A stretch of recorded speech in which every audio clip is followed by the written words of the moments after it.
Un vieil homme creusait nonchalamment une couche superficielle de terre, qu'il faisait ensuite tourbillonner doucement dans la rivière. Après quelques filtrations, il se pencha pour regarder de plus près, et fut surpris de trouver 2 petites pépites d'or. Cela signifiait qu'il y avait probablement une mine d'or à proximité. Il creusa rapidement une autre bassine de terre, mais cette fois, il ne trouva pas la moindre paillette d'or. Pourtant, il ne se découragea pas. Il marqua simplement l'endroit, puis se déplaça ailleurs, et creusa une autre bassine.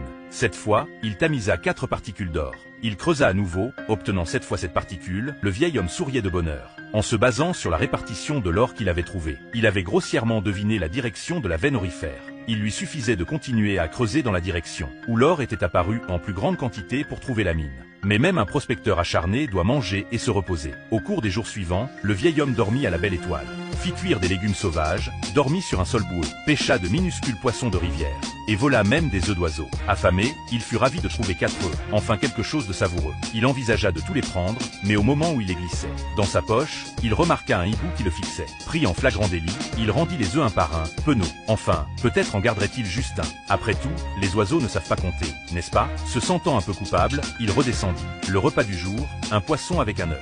Ça avait un goût un peu bizarre, mais c'était quand même la meilleure chose qu'il ait mangée depuis des mois. Jour après jour, le vieil homme continuait à creuser, cherchant la veine, tamisant l'or. Il marquait sa progression avec des bâtons plantés dans le sol, délimitant l'emplacement de la mine d'or.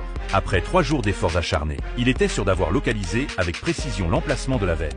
Il ne restait plus qu'à creuser. Le lendemain, il avait creusé un trou profond. Très vite, il déterra la roche, il frappa avec un marteau. Une grande lueur dorée apparut à l'intérieur. Débordant d'excitation, il dégagea la terre environnante, révélant un énorme morceau de minerai d'or.